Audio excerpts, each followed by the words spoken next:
Welcome back to the Nextv Series for Europe and the CEE. My name is Philip O'Connor and we've come to the last session of the day. And this time it's a subject that's very, very close to my heart, which is the transformation of news distribution in Europe. Remember that you can ask questions using the chat function and that they will be passed on to us here in Mission Control. So please don't hesitate to get involved. With me today are Matthieu, who is the CMO at Wildmoka. We have Guillaume Lacroix, who is CEO and co-founder of Brut. We have Michael Eder in Vienna, who is CEO of Krone Multimedia, and Mandy van der Waal, who is director and video and platforms at Mediahuis, Netherlands. I reckon my Dutch pronunciation there wasn't great, Mandy, but let's just pass over that. We want to get straight into the subject at hand, Mandy. You four people are all on this particular webinar today because you do things very, very differently. Okay, could you just explain to me a little bit about your content strategy there at Mediahuis? Yeah, what we do, thank you, Philip, for the introduction. What we do, producing video on our news platforms in a quite disruptive way, not only news, but we have a lot of subjects to talk about to our end consumers. It's like entertainment, it's financial. We have our own content strategy within the news organization. So our platform video is integrated into our news organization, but with our own P&L, our own content strategy, because we see that people nowadays are consuming video or news on a different way than they used to be in our platforms. We'll get to exactly how they're consuming news a little bit later on, but I might go to you, Guillaume, and ask you the same question. What does your content strategy look like? So Brut is a very young company. Hello, everyone. Brut is a very young company. We're 4 years old. We've leveraged social network to establish our brand. And most importantly, I think, to build trust. Our main audience is 15 to 44 years old, I would say. And we saw very, very early on that content consumption, video consumption has been disrupted by social conversation. So we really try to make sure that our editorial line mirrors what matters to millennials and Gen Z. We are very value-driven, super community-driven. So we use data a lot and we are very user-centric. Even though we don't have our own proprietary platform, we are leveraged on like all the social network across the globe. Brilliant. Matthieu, could you describe to me a little bit about how your content strategy looks? What are the drivers behind it? We heard Guillaume there mentioning that it's very community-driven. Is it the same for you? You may ask this to Michael first because we are solution providers. So I can talk about. Yeah, I think Michael, if you can go on, I will. Yeah, of course, no problem. So it's we're between the two four speakers because we are a very old brand. Krone Zeitung is on the market for 60 years. It's the largest publisher in Austria. Covers the whole nation.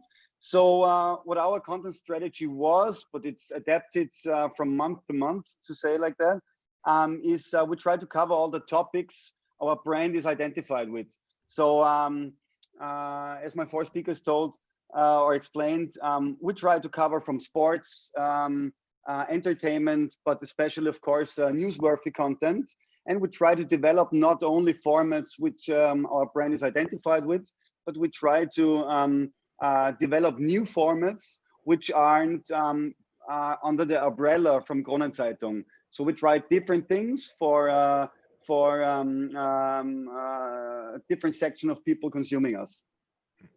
Brilliant. And Matthieu, could you just explain your part in the whole thing then? You mentioned that you're a solution provider to media houses like the ones that we've just spoken to there. How do you pull all this together for them? Yeah, absolutely. So we have, I think, a very good view of the strategy of the traditional broadcasters, especially the tier one in the news and the sports industry. We are producing, or they are producing on our platform, a lot of content for the digital OTT and social media. It can be of different form. It can be clips, highlights that are extracted from the live streams and posted in near real time. It can be highlight reels where you do summary of a political interview, for example, or it can be a live stream to social and OTT. So it's a different type of content. And if you follow the election, and I'm sure you did in the US, for example, a lot you have seen then content produced with the Wildmoka platform, because a lot of the broadcasters, the news broadcaster there, were actually using Wildmoka to produce all this content, this massive amount of content, to digital and social, namely Fox News, NBC News, MSNBC, CNBC, and then outside of US, Sky News, Altis, BFM, France, or ABS, CBN in the Philippines. So I think we have a pretty good views of where the traditional news broadcaster compared to Guillaume, Michael, and Mandy, sometimes that are really more innovative. We work also a lot with the big name and the traditional ones. And in terms of the content strategy, I would point two that are interesting. One is from BFM TV, which has a strategy for online to deliver a mobile first experience. And so why they need a mobile first experience and what it is because in the news domain, the content is often the same for broadcaster. If you have an interview of Joe Biden, for example, everybody will actually translate and show this Joe Biden interview. So you need to be the first to deliver the news to the end customer. It's very important to be the first. And usually to be first to deliver, you need to reach the people where they are, meaning on their mobile. And when you reach people on their mobile, you need to have the format for the mobile. So just to give you really to illustrate what I'm saying, is usually the format of a linear TV produced content is like that. If you hold your phone vertically, BFM TV, what they did is actually they are translating this in real time to a vertical format. So if you have two speakers here, for example, then it will actually look like this on their OTT app. So a strategy is really to say, I don't want people to have this experience. I want people to have that experience. So that's one of the strategy that we see to be more present on mobile. The second one that we see very quickly, because I don't want to monopolize the time, is also using more and more the live stream to social media. During the US elections, we had ABC News, for example, they did 83 million views on YouTube on one live only. You had Fox News making on YouTube a live of 135 hours, or you have a NBC News reaching 120 million views on Facebook Live and YouTube Live. So this shift of suddenly using a lot the live, because in the news, the events are not happening in sequence, like in a linear way, one after the other. They are happening when they are happening. And so OTT and social media offer you the possibility to do those pop-up channels where you start to have several live in parallel and then push all this information in parallel. So those are two strategies that we see, being more mobile on one side, and on the other side is also to leverage more the multi-channel or the pop-up channel on news through OTT on the app or social media.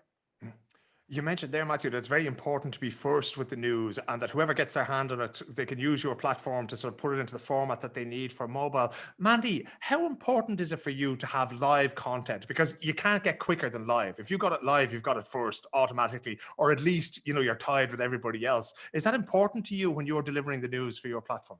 Absolutely important. I think one of the main drivers, even the live streaming, we see the trend is going up very rapidly.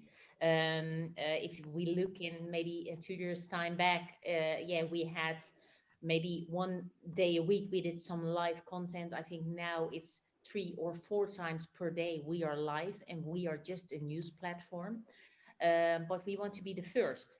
And even if we are not the first, but maybe the second or the third, we want to be live for our end consumer because they are demanding. So it's really consumer centric. And we see that also, especially during COVID times, that people are observing the news so rapidly. We have to be live on every subject. So we see that changing. We see that changing on the platform. And we see that also in our content strategy, where we normally produce maybe 25 to 30 clips per day around the news. We have now even that same amount of clips, but we also have maybe 5 clips or 5 live streams per day on the different platforms. So yes, it's very important. And yes, we want to be the first, but if we aren't, sometimes we have to be there as well, because our consumer is demanding.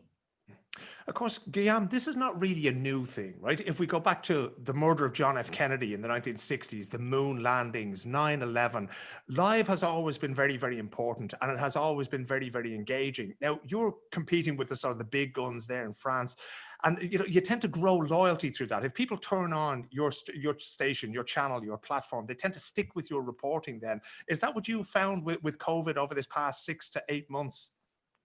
So what we've, I mean, it's of course hard to compete with big broadcaster when you're a new startup.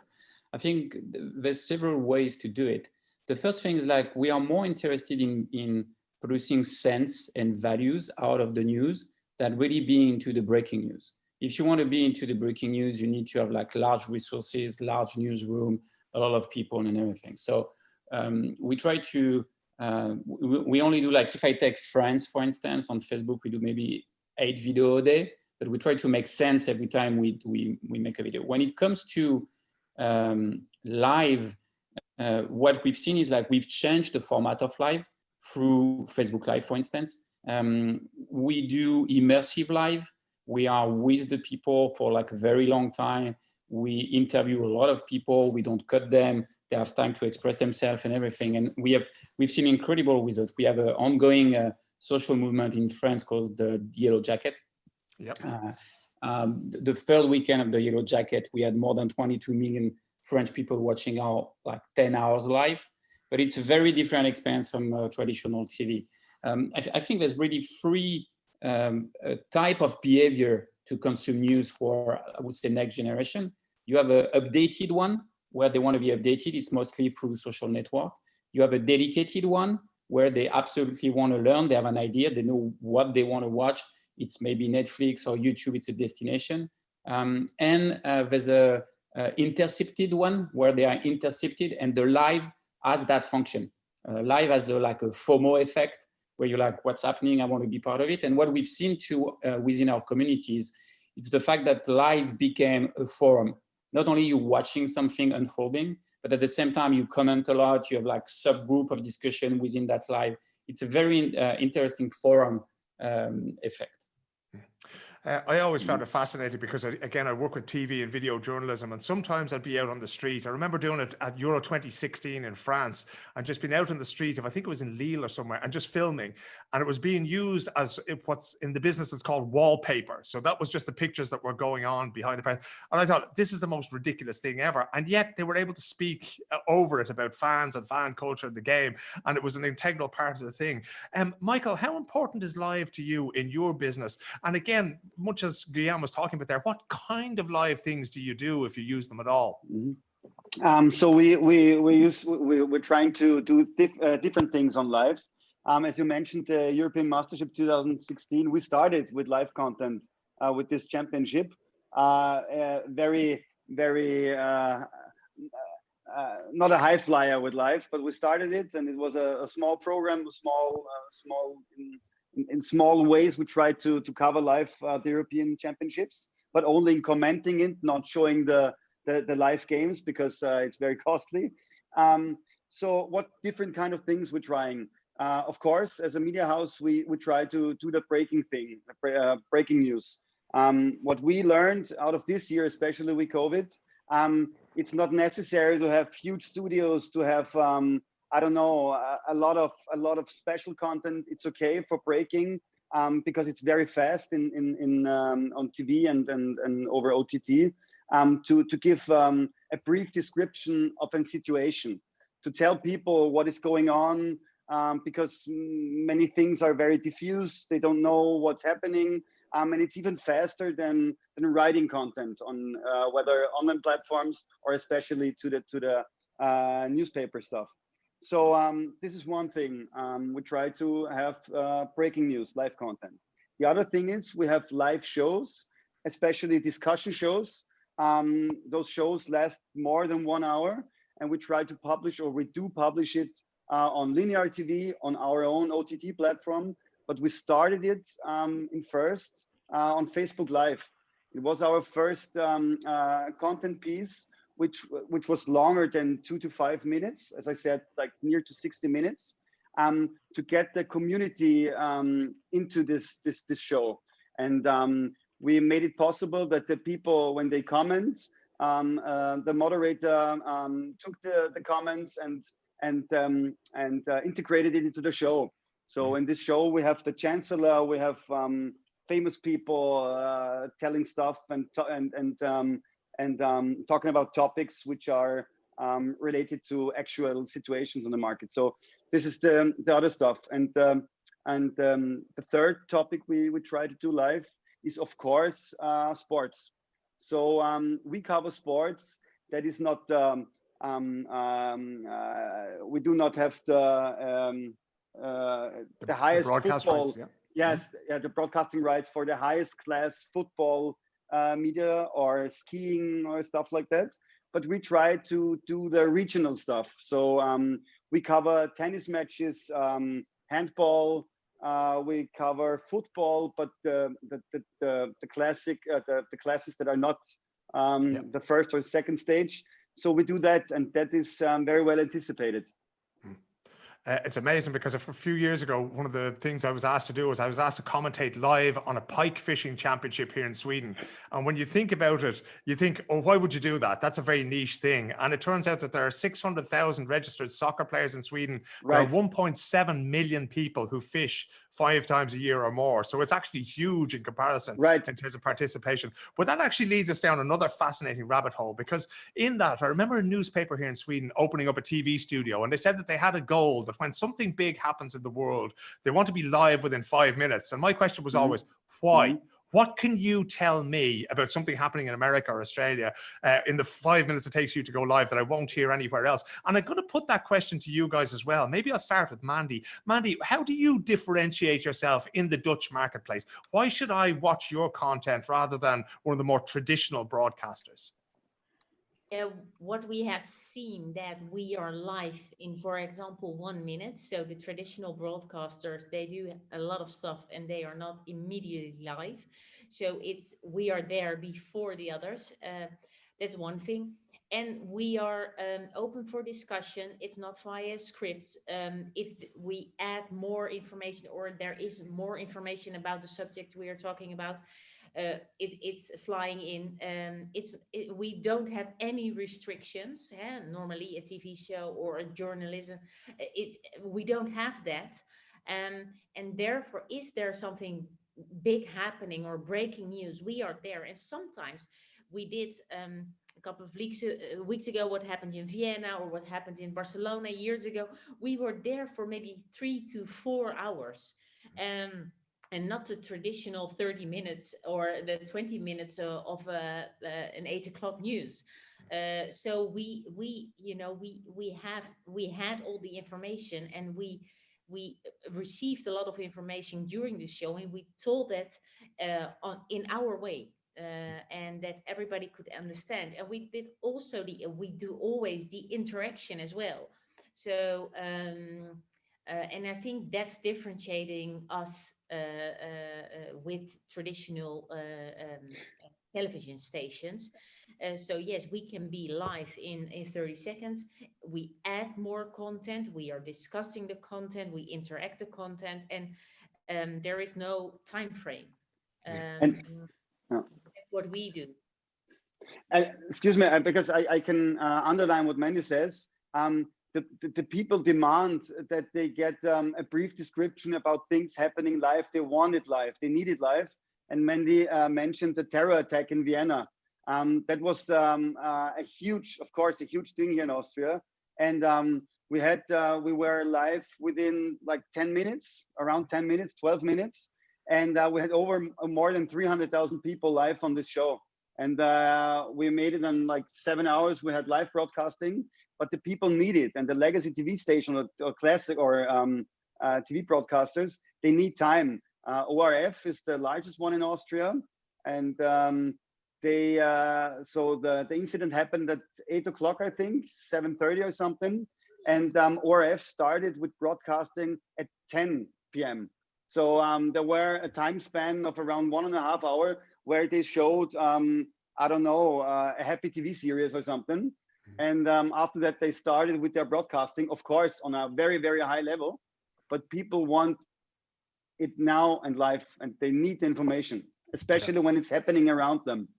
Yeah, I think it's what we call, when we're out in the field, we call that quick and dirty. So it doesn't matter that you don't have the perfect frame, and it doesn't matter that, you know, the microphone is a little bit off. Just get me the content and put it out there live as quickly as possible. Guillaume, you mentioned in your opening remarks there about how context is everything and community is very important to you. How do you make yourself stick out from the crowd, both in terms of live coverage, but also in general? Why do people come to you for their content? Probably for a question of authenticity, meaning that when it comes to millennials and Gen Z, you just cannot report the news the same way you're doing it for TV. I mean, I spent 20 years in TV. I loved it. It was great. But I grew a bit frustrated of not being able to enter the social conversation. So what we try to do is to make sure that every story, most of the story we're doing are human-centered. So we can tell a story through the eyes of someone they can relate to. We use what we call the emotional intelligence, which, you know, it's neuroscience. You're going to remember facts if they are associated to a positive emotion. So we are very much solution-driven in that sense. We try to educate people on topics that matter to them. I mean, if you took people under 25, they grew up with a mobile phone on their hand. So they had an infinity of choices in order of content. I'm 46 years old. I had, when I grew up, 3 TV stations, 3 main newspaper, 3 radio station, the same news cycle, the same tools you need to understand the news. So my generation and people, I would say over 30, 25, they have a common grammar of the world, not the people under 25. So you need to educate them and provide them with the tool in order to understand the world. And I think the last thing is that we are trying not to tell them what to think. They hate that.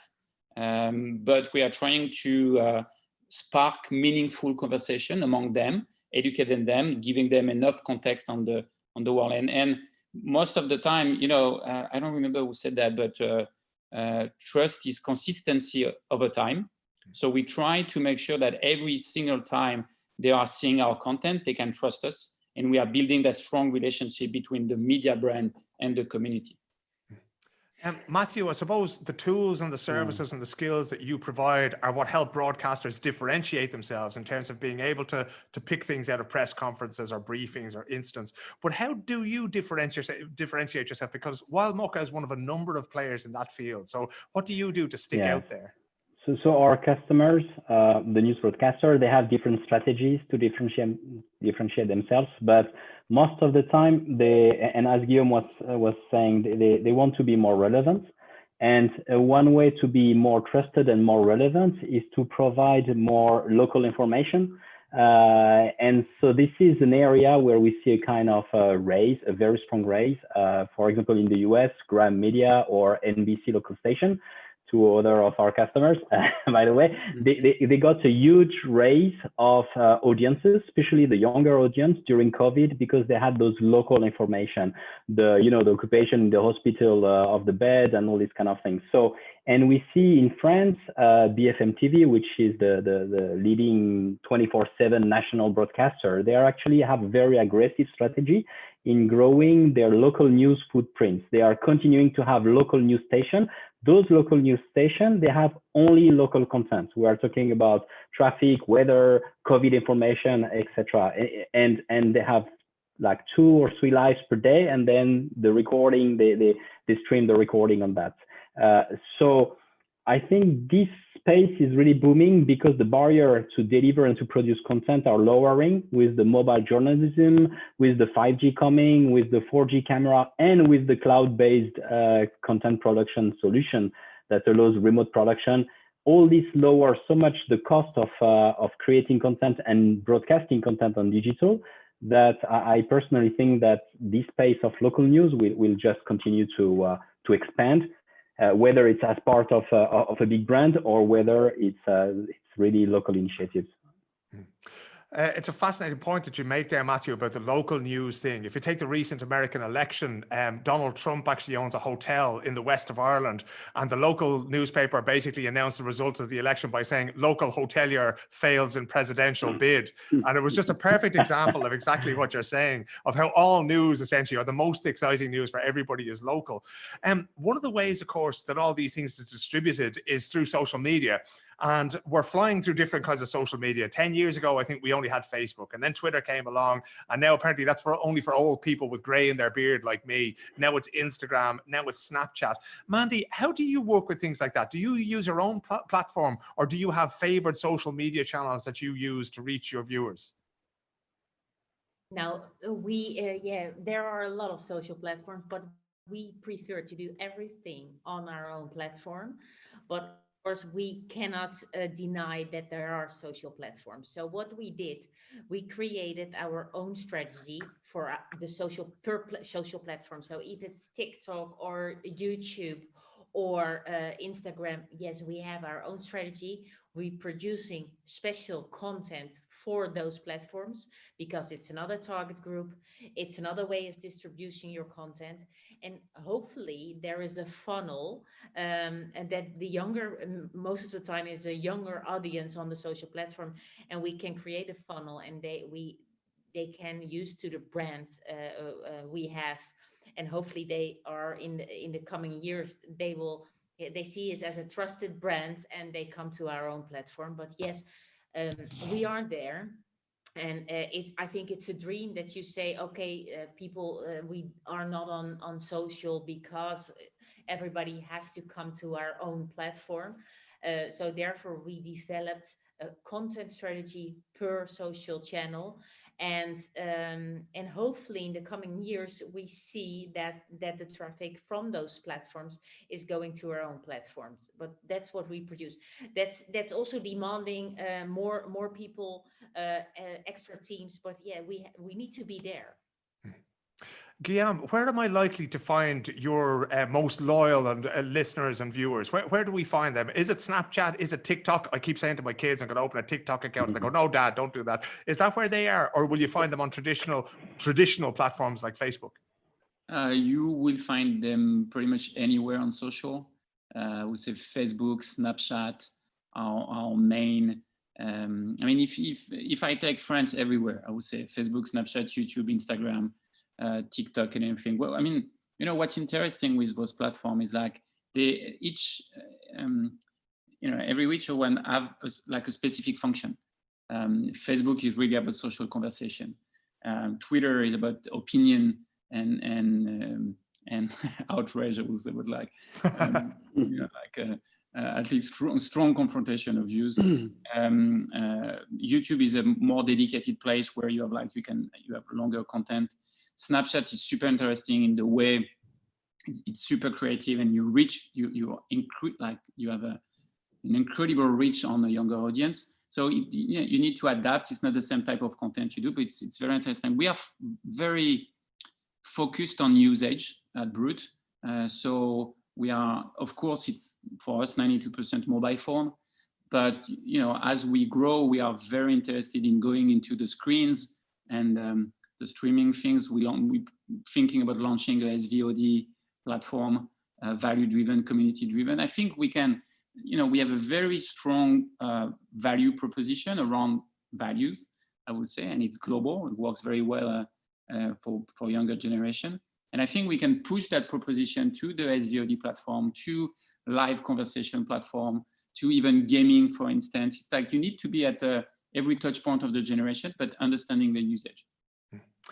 That's a fascinating idea, to be at every point there and to have contact with them the whole time. Michael, we're very lucky to get hold of you today, because in half an hour, you're launching a new show there in Austria around COVID and that. And I wanted to move to you on the point of monetization. You were saying earlier on that, or just before we came on air here, you were saying that this is a great time to try different things. And what works will work, and you might make money out of it. What doesn't work, you'll find out very, very quickly. So if we take this new idea that you're starting at in 31 minutes there in Vienna, how does it look? What are the prospects for monetizing ideas like the one you're launching today?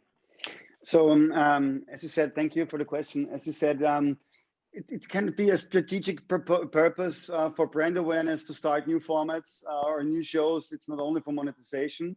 So this is a test balloon for the next 2.5 weeks for our lockdown here in Austria. But regarding monetization, we try to build a broad spectrum of possibilities for our customers. So we provide them productions, a complete production service like an agency a year ago did. We try to have really a one-stop shop for a customer. So not only the traditional advertising on pre-rolls or on linear TV in some, I don't know, some advertisement spots. We try to get all the things together. So if a customer comes and says, we want to book pre-rolls, you have in a one-stop shop, we broadcast the pre-roll on our digital platforms, but use the clip, for instance, even for linear TV. The other thing is we integrate customers in our productions. So yeah, different ways, every possibility. Yeah, it seems to be that kind of thing where you have to try absolutely everything possible. And of course, one of those things, Matthieu, is especially highlights, you know, so highlights from a Joe Biden speech or from a soccer game or a handball game. How do you help your clients to sort of pick the best of what they do and then monetize it in social media? So we give them the entire freedom. The editors are actually the NBC or the Sky's editor working on our platform. So the content that is being produced is entirely decided by our customer. But what we see as a pattern regarding social and OTT platform is that OTT platform is really where the news broadcaster for us build their brand. On social media, all the news broadcaster, not from a content point of view, but really from a customer viewing experience, they look the same. So it's kind of a waterfall of information in a feed that keeps rolling. Compared to on the OTT platform, you can classify the information. You have the top stories, you have the documentary, you have the explainers, you have the weather forecast. All this is easily searchable and discoverable. So the way we see, and in the US, you have Peacock that was launched not that long ago, and you have extremely good OTT platform where you find the information now, and by the way, where you can monetize better because you get the full, you don't have to share the CPM that is on social. Now, social really can't be ignored, and it's super important. It is actually complementary because it solves a very important problem, which is the content discovery. You will start to make your content visible. You may have the best content in the world. If nobody is aware, it's absolutely useless. So it's important to have a very strong strategy on social. And one of the trends that we see from the big one, and Mandy mentioned that, and Guillaume as well, is to start to adapt more and more the content, not only from a format, square, vertical, etc., but from an editorial style to each and individual social media platform, because they each target a different audience, and you want to attract young people, and you do not attract them the same way then you attract, the 40, 55 market segment. So that's really complementary, and you cannot ignore any of them. Yeah. It is. Again, it gets back to what Michael was saying, that you have to do just a little bit of everything. Mandy, I'm going to put a case to you, right? Just cold, I'm going to give this to you. A friend of mine last night, she put out a video of a cat on Twitter, and she was after moving house, and the cat got stuck between a pane of glass and the back of the couch. So it looked like the cat was being completely squashed. And in the minutes after she put it out, basically every broadcaster in the world went, okay, we want your video, right? Is that what we're looking at? Is that what it takes to go viral? Is that what it takes, to find something that's worth money on social media? Or how do you monetize the content that you create and ensure that it spreads and generates revenue for you? Of course, it can be the cat. We have in our group, we have a brand called Dumpert, and Dumpert is a platform where we do 200 million views per month only with like the cat movies. So yes, we are a news organization, but we also developed a brand in Holland, especially where user generated content is. We monetize differently, B2B, so advertising driven, the pre-rolls, the mid-rolls, I think everybody knows, or we produce branded content. But we also have on our news platforms the paywall, so the consumer is paying for the content. And there we're working both ways. So yes, we produce a lot of content behind the paywall, more the very, very journalism videos. And yes, we also produce a lot before the paywall. And that's I think if we look, it's 75% before the paywall, 25% after the paywall, and it's B2B and B2C driven. And we see also the trend of user-generated content, but we developed new brands to have platforms for the cat movies and the dog movies. And there are... Yeah, go ahead, Matthieu. Now, Philippe, if I may, on that question, because we also monitor what works best in terms of content and views, and sure, the cat, or in tennis, the ball that is the poor guy take the balls in the wrong place always scores a lot. But what scores a lot is things that convey emotions, and we could see this in all the big tournaments that we did, and a lot of broadcasters, they understood that. So they are actually one of the major ones in the US. They give a fleet of smartphones to students to go into the stadium and to capture those moments of emotion, because they score a lot. You need to be ready to be filming the relative, the wives of the champions that is going to win, because she will be crying and etc. And so those kind of moments needs to be captured. And this is getting professionally done and planned in advance versus, oh, I'm lucky, I just capture these high emotion moments. It's one of those things that among news photographers, people who take still pictures, in the English language, they call it jubo. And jubo is short for jubilation. So it's when somebody wins at sport and you get that moment. And if you don't have that as a photographer, you've got nothing. You may as well go home. And it's capturing those things. And again, of course, all the greatest stories are about people. Guillaume, one of the interesting things about this is that, I'm not going to say that Gen Z or millennials, that they're cynical, right? But it's very difficult to sell to them. If they get the feeling that you're selling, that you're giving them the hard sell, they don't want to know. If they thought that I was putting up my friend's cat video just to generate revenue out of it, they're going to call me out on that. So how do you experience that when you're trying to monetize the content and spread the content that you create and that you put out there? It's a very interesting journey, because when we started Brut 4 years ago, we had no idea of monetization. We were all content producers, journalists, director, and everything. We were just interested in making sense, make the world more relatable. And then we, along the way, brands came to us saying, look, we just cannot speak to the younger audience. TV is not a good place to do it. We need to engage them socially. We don't know how to do it. Can you help us do it? And we've developed cases like this, and now it's a huge business for us. We're already profitable in France thanks to this type of thing. We are helping brands to reconnect to our younger audience through value-driven content.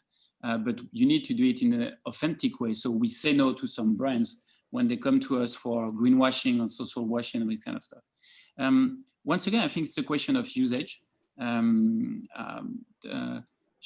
Social platform, it's really a place of short content, free content. They don't really like to pay for it. So you can have some kind of advertising there. And you know what? Next gen, they hate advertising and they love brands. And I would say they hate bad advertising, but they love great advertising. So that's one thing.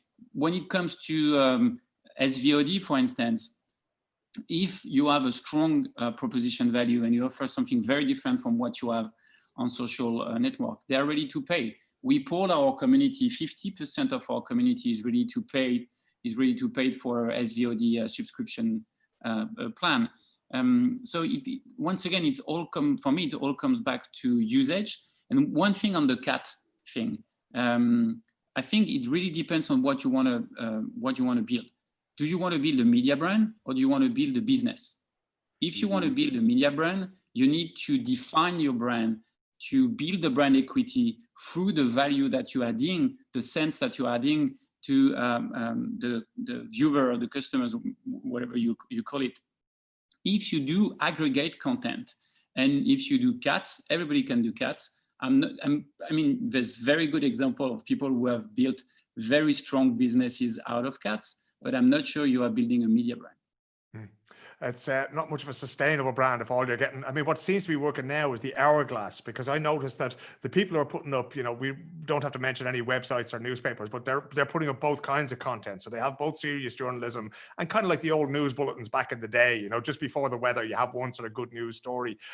Time is running out. We've only a couple of minutes left, but I'm going to put the same question to all of you. Maybe I'll start with Michael because of his history of being both a sort of a terrestrial TV, but also online TV. What kind of partnerships can be useful to both, to the online, the mobile viewer, and the standard linear TV viewer, Michael? Do you see a future for that, or is one going to overtake the other again? Which partnership between the different media types? But yeah, but between sort of online TV and the regular linear TV that we all used to gather as a family in front of every evening. Yeah, it's regarding linear TV. We just started with it, but what for us as an old media brand here in Austria. What is important for us to keep up the good thing and to keep up the companies, the willingness from our co-workers to work in all the different kind of media types. So print journalists work for TV, vice versa, work TV cutters work not only for linear TV, they work for online video too. So it's the willingness within the company is very important because, as you said, producing good content and regarding the cat content, this we do this from time to time. We have no special platform for it, but it's a one-time hit. You need to form good shows, good information, so that people come regularly and not on because of a one hit. So I think the willingness within the company is very important to keep on going and to keep the business going. Mandy, you mentioned that you're independent, kind of where you sit there, but you still have that old relationship. Is it the same situation for you? Yeah, for us, it's still very important to have a connection with the linear broadcasters because they are producing a lot more content than we have. And we see that on our news platform, during the day, people want to go on a holiday break with their minds. So we need more entertainment content than we can produce. So we work closely with all the broadcasters here in the Netherlands, but also with other content partners, because I think we cannot do it alone, especially not during time. So we have to work closely. Yes, and we add or we make the content in short form, because people are not 23 or 43 minutes on our platform. But yes, we need to work closely with them to have more content on our platform. And what we see, we did a research I think a year ago, and if we have every day a short form clip from a broadcaster on our platform, they saw on the numbers of the TV program, they saw an uplift.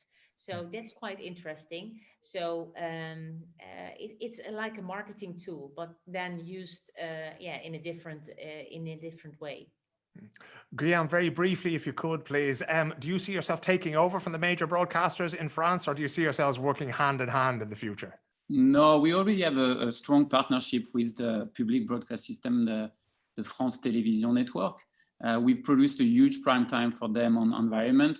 We raised the volume of social conversation, and then we activated the show. It was a huge success. I mean, we always oppose born online and legacy media. I think there's many ways of collaboration.